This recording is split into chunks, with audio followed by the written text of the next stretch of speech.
Uma viagem de férias com a família no carro. Na rodovia, um problema em uma peça na barra de direção faz com que o motorista perca o controle. Acidente fatal. 5 pessoas morrem e a perícia descobre que a tal peça saiu de fábrica com problema. A imprensa revela que a montadora sabia do defeito. As ações no mercado despencam, a população boicota carros da marca e a demissão em massa. Mas tudo isso poderia ter sido evitado com um recall ou chamamento. Quer entender o motivo? Vamos assistir. O recall foi estabelecido no Brasil com o Código de Defesa do Consumidor em 1990. Está no artigo 10. Diz que o fornecedor não poderá colocar no mercado produto ou serviço que sabe, ou deveria saber, apresentar algum problema. O parágrafo 1º desse artigo diz que se tal produto estiver no mercado, a indústria deve avisar as autoridades e chamar o consumidor para a solução. Neste ano, uma das montadoras mais populares do mercado anunciou o recall de mais de 70 mil carros por um defeito no alternador.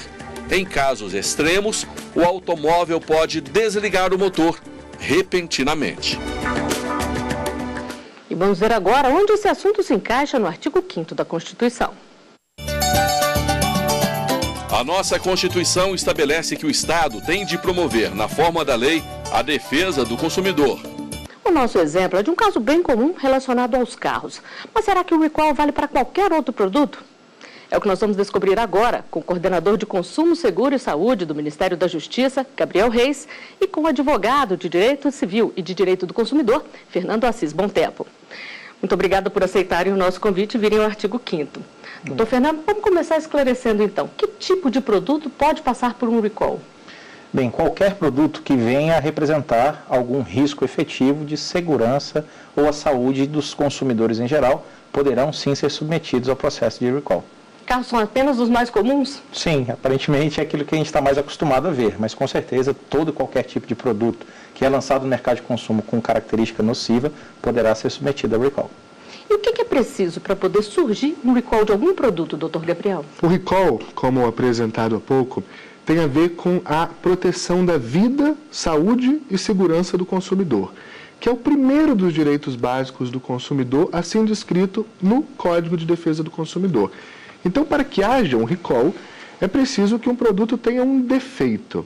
Aqui é preciso explicar que defeito tem uma concepção técnica. É uma condição do produto que pode levá-lo a gerar um risco ao seu consumidor, ao seu usuário ou às pessoas que estão em volta. Cada vez que tem um risco, o produto precisa passar por recall. E a legislação, doutor Fernando, fala que as autoridades têm que ser avisadas. Quem especificamente? O Estado dispõe de uma malha significativa de órgãos que são responsáveis por fazer esse diálogo, por assim dizer, entre o consumidor e o fornecedor.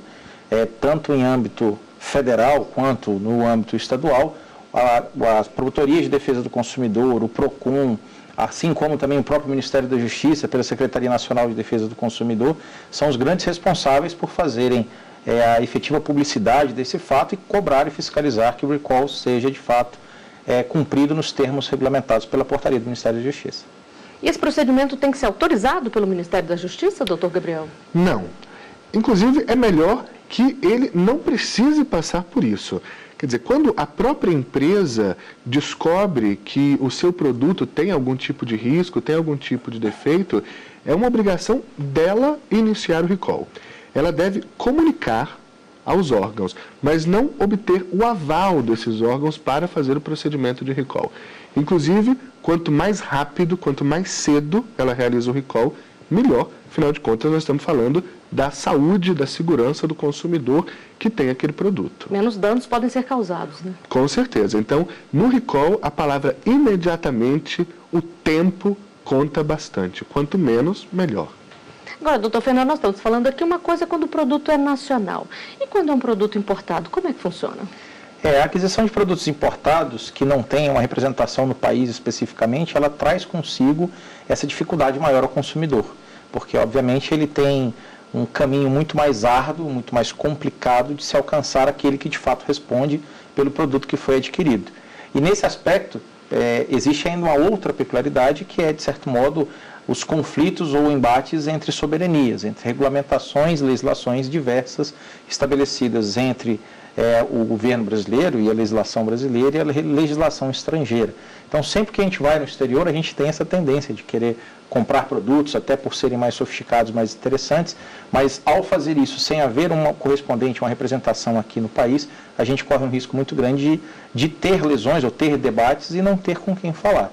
Já os produtos que vêm por processo de importação com representação aqui no Brasil, todas as filiais e representações do Brasil respondem integralmente como se nacionais fossem.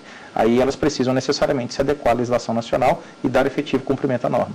Mas, por exemplo, aconteceu um defeito com um produto que eu trouxe do exterior. Se fizerem um recall lá, aí eles são obrigados a trocar o meu produto também? A política da empresa e a legislação do país respectivo certamente vai fazer com que esse contato ele permita a troca. O problema é conseguir fazer esse diálogo entre o consumidor que está em um país distante, o nosso, por exemplo, e o fabricante local. Agora, quando tem filiais aqui no Brasil, como o doutor Fernando disse, aí o governo brasileiro pode interferir, doutor Gabriel? Com certeza. O recall pode ter início de duas maneiras. O recall espontâneo, que é aquele que a própria empresa faz investigações, faz um monitoramento permanente dos seus produtos e detecta inconformidades que levem ao recall. Ou ele pode ser determinado, que é justamente quando algum dos órgãos do Sistema Nacional de Defesa do Consumidor, especialmente a Senacom, a Secretaria Nacional do Consumidor, ela é quem faz um procedimento de investigação, conclui que é necessário o recall e determina, sob as penas da lei, que a empresa promova o chamamento. Bom, e o recall levantou muitas dúvidas e alguns telespectadores enviaram para a gente vídeos com perguntas. Nós vamos assistir aqui a primeira delas. Pode rodar. Meu nome é Maísa Barlinha, sou de João Pinheiro, Minas Gerais, sou formada em Direito. E a minha dúvida é, existe fiscalização que obriga a empresa a fazer o recall? Doutor Fernando, o que dizer para ela? Com certeza, né? Como já asseverado pelo doutor Gabriel, com certeza os órgãos de proteção e defesa do consumidor eles já são atentos e necessariamente passam por controles frequentes para ver a qualidade. Para isso, o consumidor usualmente sempre passa informações acerca de eventuais defeitos que venham a ser apresentados. Existem diversos órgãos espalhados pelo país responsáveis por fazer esse controle, sim. Pois é, doutor Gabriel, e o que pode acontecer com uma empresa se, por exemplo, como o senhor disse aí, for determinado o recall e ela não fizer? Tem sanções previstas? Com certeza. Primeiro, o código diz que a empresa não pode colocar um produto com risco no mercado. Essa é a determinação geral. Não é possível se colocar no mercado um produto com defeito. Se o fizer, o remédio é o recall. Não realizar o recall, primeiro, é uma infração contra a Lei de Defesa do Consumidor. E aí o próprio Código de Defesa do Consumidor estabelece um rol de sanções que vão desde a multa até a cassação de um registro, a suspensão das atividades da empresa e até uma intervenção na empresa. Além disso, o Código também tipifica como crime ou não realizar o recall ou realizar o recall tardiamente, quer dizer, demorar a fazer o recall. Isso aqui é, inclusive, crime, não apenas uma infração contra o consumidor. E já foi registrado algum caso de empresas que se recusassem? Já. Infelizmente, nós ainda encontramos na indústria brasileira, especialmente em segmentos menos conhecidos do procedimento de recall, como alimentos, como brinquedos, como cosméticos, uma resistência a realizar o procedimento. Nesses casos, é preciso que se faça a aplicação da lei, inclusive por meio de sanções. Só neste ano, uma informação ao telespectador que nos acompanha, a Secretaria Nacional do Consumidor abriu 11 processos sancionatórios por não realização de recall ou realização tardia de recall. Quer dizer que é frequente, então, o desrespeito, né? É frequente. Gostaríamos que não fosse, mas é preciso também utilizar desses instrumentos de que a lei dispõe para garantir que o recall passe a ser uma prática no mercado de consumo, como já é em outros mercados há mais tempo. Porque acaba sendo também uma garantia para a própria empresa, né, doutor Fernando? Porque ela continua botando um produto de qualidade no mercado, né? Com certeza, né? Ela vai permitir com que, pela credibilidade da ultrapassada do recall, aquele produto ainda continue lançado no mercado. Porque a partir do momento em que os defeitos se propaguem e os defeitos se mantenham, ainda mais como a gente está falando de segurança e saúde, certamente isso é uma ofensa muito grande, uma ranhura significativa à imagem da empresa. Pois nós vamos a mais uma pergunta gravada. Quem vem agora é a Maíra. Vamos mostrar aqui. Meu nome é Maíra Silva, tenho 21 anos, sou estudante de Direito e venho diretamente de Belém do Pará para fazer uma pergunta para vocês. Se por acaso uma pessoa se recusar a fazer um recall de um carro e sofrer um acidente, quem arcará com os prejuízos nesse caso? Doutor Fernando, o consumidor, se ele não quiser optar simplesmente por não seguir o chamamento ali da empresa, o que pode acontecer? A hipótese é até inusitada. Você imaginar um consumidor que é informado acerca de um defeito que gera para ele problemas de segurança e de saúde e ele ignorar dolosamente esse fato. O fato é que a responsabilidade civil na colocação no mercado de um produto que é nocivo à segurança e à saúde, ela nasce no descumprimento do artigo 10 do Código de Defesa do Consumidor e é originária de um comportamento da empresa. A empresa ela não poderia ter colocado no mercado. Esse fato ele é anterior a qualquer ato volitivo do consumidor, querer ou não querer fazer, se submeter ao regime do recall. E aí, em razão desta circunstância, embora seja um tema certamente polêmico e que no processo vai dar um pano para a manga, como se diz no popular, a empresa continua respondendo, ela não poderia ter colocado no mercado, deveria ter feito todos os testes necessários para evitar que ele sequer entrasse no mercado defeituoso. Agora, para evitar, doutor Gabriel, que o consumidor alegue que ele não sabia, essa empresa tem que fazer uma publicidade bem ampla do recall, não é mesmo? Esse é um tópico muito importante. Nós temos que trabalhar muito para ter um mercado de consumo mais maduro. Os órgãos públicos têm feito isso em cobrar as empresas, inclusive por meio das sanções, como dizíamos há pouco, para que as empresas cumpram o que elas têm que cumprir pela lei. Então precisamos ter empresas sérias e comprometidas com o consumidor. Ao mesmo tempo, também precisamos ter consumidores maduros para atuar no mercado. Isso significa que, enquanto a empresa tem a obrigação de realizar o recall, o consumidor também tem o dever de atender ao recall. Então é preciso que quando ele receba o chamamento, quando ele é convidado a participar desse procedimento, que ele vá. Porque isso resguarda a sua segurança e isso também mostra a sua participação no mercado mais seguro.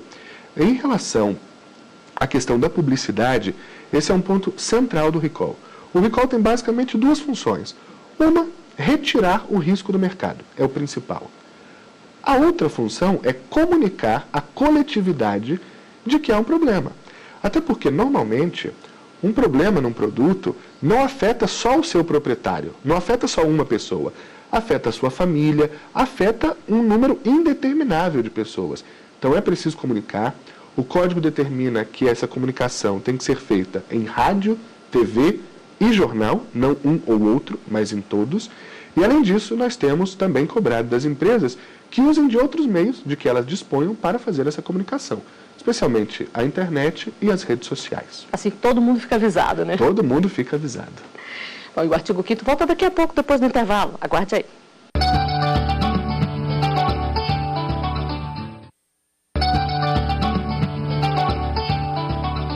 Estamos de volta com o artigo 5º. O assunto de hoje é o recall. Aqui no estúdio eu converso com o coordenador de Consumo, Seguro e Saúde do Ministério da Justiça, Gabriel Reis, e também com o advogado de Direito Civil e Direito do Consumidor, Fernando Assis Bom Tempo. Doutor Gabriel, o senhor já adiantou aqui que quanto antes, melhor que seja feito o recall. Mas existe um prazo determinado ali, descobriu o defeito, foi anunciado que deve ser feito o recall, foi determinado. A empresa tem um prazo para isso? O prazo que o Código de Defesa do Consumidor descreve é imediatamente. É verdade que é difícil quantificar em dias ou em horas ou em semanas o que seja imediatamente. O que significa esse termo no Código é que quando a empresa descobre que é necessário fazer um recall, seja por uma iniciativa própria, seja pela determinação de um órgão ou de uma autoridade pública, ela precisa fazer tudo para que esse recall saia no menor tempo possível. Nós hoje aceitamos dias, não mais do que dias, para que a empresa consiga organizar a sua rede e chamar o consumidor. Doutor Fernando, e anunciado o recall, a empresa começou ali a fazer a propaganda dela, anunciar que tem que procurá-la. Quanto tempo isso tem que ficar sendo disponibilizado para o consumidor, esse serviço? É indispensável que seja um tempo razoável, considerado a tiragem, a vendagem e o produto que efetivamente tenha sido veiculado, tenha sido circulado no mercado. nos falta, de certo modo, alguma regulamentação específica, e até nesse caso seria praticamente impossível tê-lo, exatamente porque esses fatores são absolutamente subjetivos. Se é uma venda nacional, se é uma venda local, se o produto circulou bastante ou não, mas o que é indispensável é que o recall seja efetivo, que ele consiga, de fato, alcançar de modo amplo e restrito o volume de consumidores que adquiriram um produto e assim também consiga alcançar os lotes, ou os chassis, ou os produtos que precisam realmente sair do mercado ou serem trocados em algumas peças, feito algum reparo. Então, dependendo do produto, por exemplo, um carro, demora-se muito mais tempo. Com certeza. Bom, nós recebemos um vídeo com uma dúvida justamente sobre esse prazo. Quem mandou foi o Lucas. Pode rodar aqui para a gente ver. Meu nome é Lucas Mendes e eu sou de Minas Gerais. E gostaria de saber, se a pessoa perdeu o prazo do recall, o que ela deve fazer? Doutor Fernando, vamos supor, por exemplo, que a pessoa tem um carro, chamaram ali para o recall, ela estava viajando, estava fora do país, não ficou sabendo, voltou, já tinha sido encerrado o prazo. O que ela pode fazer? Pode acionar o fabricante da mesma forma. O recall não é considerado, sob nenhuma hipótese, como sendo um elemento de exclusão de responsabilidade ou uma hipótese que permita a empresa lavar as mãos com relação ao fato. Como dito há pouco, o ilícito, por assim dizer, ele está na origem, está no desrespeito ao artigo 10. Esse produto não poderia ter entrado no mercado. E em razão deste fato, havendo a presença do reconhecimento espontâneo ou forçado pelos órgãos de controle de que existe um defeito apresentado pela própria empresa, certamente é indispensável que o consumidor procure o fabricante e busque a solução para o caso concreto. Agora, doutor Gabriel, numa situação hipotética, a pessoa sofreu um acidente com o carro por causa de uma peça que veio com defeito de fábrica, como a gente usou no início do programa, e depois a empresa chamou para se fazer o recall ali, para poder consertar. A responsabilização da empresa é diferente ou ela é responsável em todos os casos? Olha, a empresa é responsável em todos os casos. Como bem explicado há pouco, a obrigação é não colocar um produto perigoso no mercado. O recall, como eu afirmei, é uma espécie de remédio. Quando acontece essa situação, o recall está ali para proteger o consumidor, para tirar esse produto ou consertar esse produto e protegê-lo de um dano efetivo. No caso que você apontou, havendo um acidente, a empresa continua responsável pelo que levou às causas daquele acidente e ainda pode ser adicionalmente responsabilizada por não ter detectado ou por ter omitido a detecção daquele fator que levou ao acidente. E são muitos os casos de recall aqui no Brasil? Olha, tem crescido muito. O Brasil foi o país que na última década mais cresceu em número de recalls no mundo. Nós saímos de 33 recalls em 2003 para 138 recalls no ano passado. Em pouco mais de uma década, é um crescimento superior a 300%. Eu não tenho notícia de que outro país tenha crescido tanto. Mas isso cabe uma reflexão a nós. Nós ainda estamos, em quantidade, muito abaixo de outros mercados. Enquanto nós tivemos 138 recalls no ano de 2016, um país como a Austrália teve 500 recalls. Nos Estados Unidos e na União Europeia foram realizados 2.400 recalls no ano.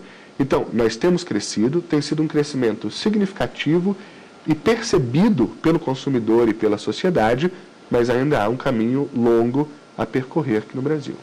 E do ponto de vista do consumidor, doutor Fernando, isso é uma boa notícia ter crescido o número de recall? Significa que as empresas estão correndo atrás do prejuízo ou que os produtos estão vindo com mais defeito? Pois é, isso é um cobertor curto danado, né? Porque a gente não sabe se ri ou se a gente chora. Porque o aumento do recall nos traz um dado extremamente positivo, que é o aumento da comunicação dos consumidores, a fiscalização dos órgãos de controle, a preocupação por limpar ou sanear o mercado de consumo de todos os produtos que sejam nocivos. Mas, de certa forma, também nos preocupam. Eu digo que num campo ideal, o mais perfeito é que nós não tivéssemos recall nenhum e que todas as empresas cumprissem o artigo 10 e que o mercado de consumo fosse literalmente isento de qualquer tipo de produto que venha a ser nocivo à saúde, à segurança, à própria vida dos consumidores. E aí, se os órgãos de fiscalização em meio ao mercado nos alegram, talvez a gente precise ainda voltar aos órgãos de controle do lançamento dos produtos, daqueles que permitem que esse produto chegue ao mercado, para que lá já seja detectado inicialmente e evitem a necessidade de a gente ter que viver isso com danos já vividos pelo consumidor. E são feitos vários testes, né, doutor Gabriel? Isso não deveria realmente acontecer, né? Com certeza. Eu penso que nós precisamos olhar num contexto amplo. É preciso, de fato, melhorar bastante o aspecto anterior à comercialização do produto. E aqui entra regulamentação, entram normas técnicas, entram modelos de fiscalização nas plantas, nos lugares onde os produtos são produzidos e também nos requisitos de importação para a circulação de produtos no Brasil. Agora, o aspecto do recall, ele se coloca muito mais no pós-venda, no pós-consumo. Nesse caso, nós temos divulgado bastante que é preciso desmistificar a ideia apenas negativa do recall. Evidentemente, gostaríamos, como dito, que não houvesse recall. Mas se nós pensamos, por exemplo, num carro. Um carro tem 5.000 peças e componentes. No Brasil, no ano passado, foram produzidos 2.500.000 carros. Pensar que só aqui neste país foram feitos 2.500.000 carros, cada um com 5.000 componentes, nos leva a imaginar que no processo produtivo nunca é possível que a gente tenha o 100%. É preciso, sim, aumentar o rigor dos processos produtivos. Mas o recall está ali, como disse antes, para proteger o consumidor quando alguma coisa sai da linha. Bom, nós vamos à última pergunta gravada aqui. Tem mais um consumidor com dúvida, pode rodar. Olá, meu nome é Gabriel Gonçalves, eu sou de Brasília, sou estudante e a minha pergunta é a seguinte: se o produto ele apresenta defeito de fábrica, obrigatoriamente a empresa ela tem que fazer o recall? Doutor Gabriel, geralmente esses defeitos já vêm de fábrica, não é um defeito que acontece com o tempo, não é mesmo? Sim, a resposta a ele é sim, a empresa tem que fazer o recall. Normalmente esses defeitos vêm de fábrica. Outros se manifestam ao longo do tempo. Estamos acompanhando agora, por exemplo, um grande recall de airbags, o maior da história da indústria automobilística, e o defeito se revela ao longo do tempo com a umidade e com a temperatura, que pode gerar uma oxidação no componente que está dentro do deflagrador do airbag. Então existem as duas situações, quando o produto sai de fábrica com o defeito e quando esse defeito se manifesta ao longo do tempo. Nas duas situações, a responsabilidade da empresa é a mesma. Tem que fazer o recall, tem que tirar o risco do mercado, tem que atender o consumidor, tem que dar publicidade a essa ação. O judiciário tem sido muito demandado por ações relativas ao recall, doutor Fernando? Não há dúvida que a relação de consumidor e fornecedor é bastante judicializada e sempre sob a ótica da responsabilidade civil. E aí, neste aspecto, são incontáveis os números de ações judiciais que demandam. Há empresas que entendem ou que vêm com o argumento de defesa de que o recall é aquela manta que vai protegê-lo contra qualquer responsabilidade dos atos praticados e querem empurrar ao consumidor, né? E aí isso acaba muitas vezes trazendo um debate judicial em matérias relacionadas ao alcance ou não do recall. O recall ser ou não elemento para a santificação da empresa naquele caso que nós já falamos que não é. A empresa responde certamente por qualquer dano causado. Bom, e você? Acredita que depois de um produto passar pelo recall ele fica seguro para o uso? Nós fizemos esta pergunta nas ruas. Vamos assistir aqui as respostas. Fui informado, levei a concessionária, ficaram com o carro acho que 2 dias, nem isso, né? Foi um agravante no airbag, um ajuste de airbag e me deram a garantia, tudo. Eu fiquei mais 3 anos com o carro, sem problema nenhum. A partir do primeiro momento que deu defeito, ele perde a credibilidade. Eu acho que não fica seguro para o usuário. 100% não. Acho que embora possa diminuir a probabilidade de acontecer novamente falhas, mas ainda assim eu acredito que possa ocorrer. Como eu já trabalhei com assistência técnica e sei que quando o produto volta para o recall são trocadas, né, as peças por peças novas, né, e de procedência. Eu vejo na verdade como um compromisso com o consumidor, de que realmente é reconhecer que houve uma falha no equipamento, no que você adquiriu, e ela está chamando justamente isso, por aquele compromisso que ela tem com o consumidor. Bom, a gente viu aí que a maioria confia, né? Realmente é um procedimento que deve ter credibilidade, doutor Gabriel? Sim, deve ter. Primeiro porque a empresa tem a responsabilidade de zelar pela segurança dos seus clientes, especialmente após já ter descoberto uma fragilidade, um problema sério. Depois também porque nós temos avançado muito nesse tema. Eu disse há pouco que em 2003, por exemplo, nós tivemos 33 recalls no Brasil. Isso foi quase nada. Além de aumentar o número de recalls, nós também temos lutado muito para aumentar a efetividade desses recalls, que é o ponto principal. Antes não tinha recall, depois passou a ter, agora nós queremos que os recalls sejam efetivos. E nós temos feito um trabalho no governo federal também de fiscalização dessa efetividade e da qualidade que se dá ao atendimento do consumidor que volta à empresa para trocar, substituir, devolver ou ter o seu produto reparado.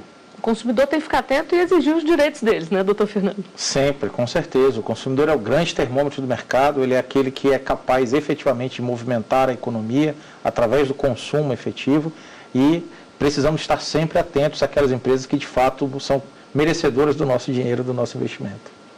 Bom, e com essas dicas a gente encerra o programa de hoje. Mais uma vez, obrigada, doutor Gabriel, doutor Fernando, pelos esclarecimentos aqui. E você, quer saber mais sobre os nossos programas? Acesse tvjustiça.jus.br e se quiser entrar em contato com a gente, é só mandar um e-mail para artigo5@stf.jus.br. Obrigada pela companhia e até a próxima. Tchau!